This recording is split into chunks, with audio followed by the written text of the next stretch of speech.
God. Ask God. Hi, Scott. My name is Nikki, and my husband and I are at the very beginning stages of researching and developing a product. And my big question is, what kind of budget do I need to have? Like, what kind of things do I need to think about when preparing a budget? For example, I know I need to budget money for pictures and developing a Facebook page, ads for that, and ads for the launch campaign and that kind of thing. So I'm thinking, what kind of budget do I need for the pre-launch period and maybe the first month or so of the launch period? Obviously, the product that I choose will have a big impact on that, but I'm thinking about everything except for the product pricing. Thanks so much. We love your podcast and we're really enjoying it and learning a lot. Take care. Hey, Nikki, thank you so much for the question, and congratulations to you and your husband for doing this together. I think that's awesome. I can relate to that. My wife and I have always been kind of business partners in a sense as well, since our photography business going way back, and then starting our online venture in the photography space as well, teaching, and now currently even in the Amazon space, we still work together. So congratulations on that. And a lot of people say, hey, Scott, how can you do that? How can you guys spend so much time together? It's funny. I mean, we do it. We get along good. And, she has her tasks and I have mine. And it really works. And we do spend a lot of time together and it just works. We've been married over 21 years. So something must be working. But anyway, enough on that. But congratulations, Nikki.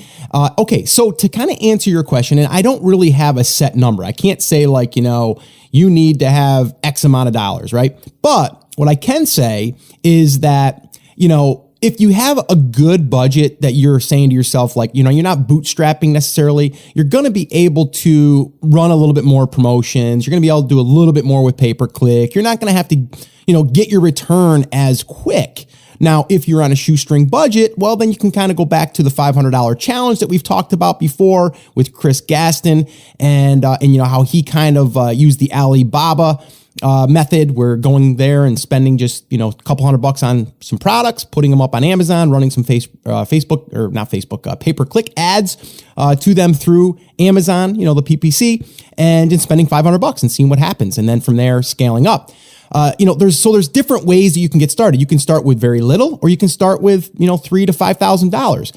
I personally started with about $5,000, and that was helping me with, the product up front. And then also I had a little bit of a buffer there, about $1,000 in product giveaway fees and then pay-per-click. So I think personally, if you allow about $1,000 budget, so this way here, you've got your FBA fee. So if you give away 100 units as your promo over the course of your launch, and it depends on how much your product is selling for.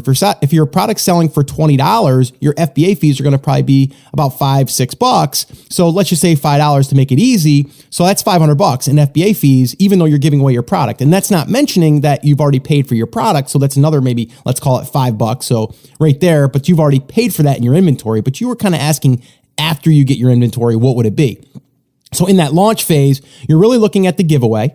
You're looking at pay-per-click. I like to at least, or I would like to see, people starting to have at least $300 to $500 to get to get started.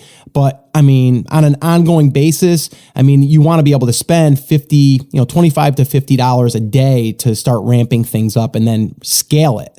In the beginning, you're just testing. And then once you start to test and you start to scale, you can increase that.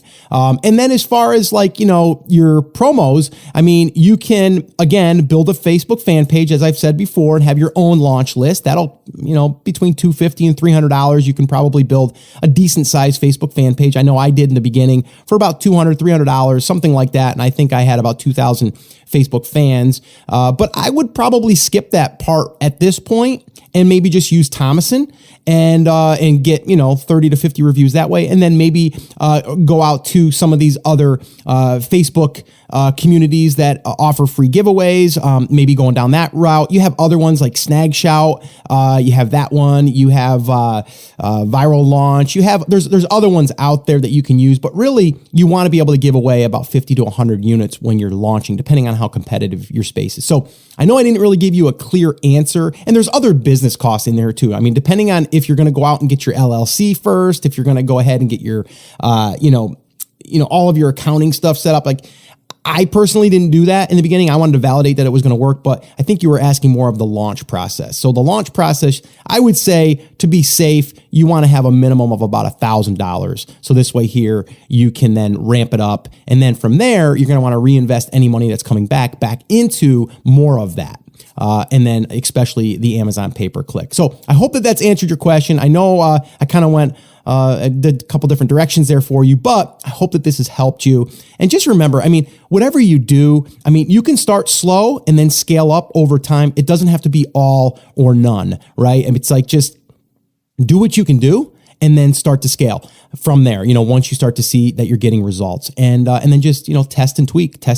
That's really what it's all about. Sales reviews. I've said that time and time again. That's what drives, your rankings is sales. And how do you get more sales? Well, your reviews will help you get more sales, and, it just keeps kind of going. All right. So, all right. Hope that that's answered your question. Good luck to you. Keep me posted on that. I want to hear how you guys are doing. And if you guys want to submit a question, head over to theamazingseller.com/ask, and you can do that.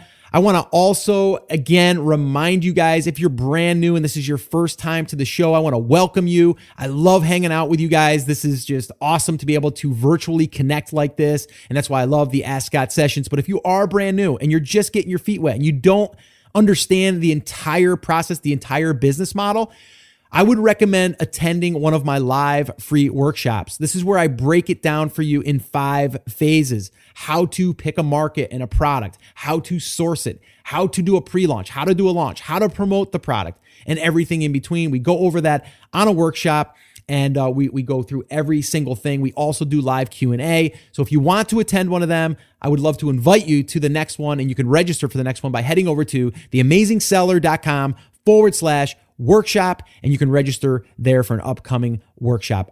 Well, hey there. Thank you so much for listening to that episode of Ask Scott. Now, that was just a highlight from one of our full episodes where I generally answer 3 to 4 questions on a podcast. If you want to go back and listen to all of the past archives of not just the Ask Scott session, but all of the full episodes where I do interviews with top Amazon sellers, people starting from scratch and building a business, if you want to listen to any of those episodes, head over to theamazingseller.com, and you can find all of that over there. You can also find details there on how you can ask your own question and get it aired on an upcoming Ask Scott session, and possibly see it here on YouTube or just on the podcast. All right, so definitely head over to theamazingseller.com. There's tons of resources over there for you to be able to build your e-commerce and Amazon business. So definitely go check that out. Now, I just wanted to remind you one thing before I let you go. There's a lot of information out there, and some of it is really, really good. What I want you to remember is you have to not just consume the information, you have to actually apply that information.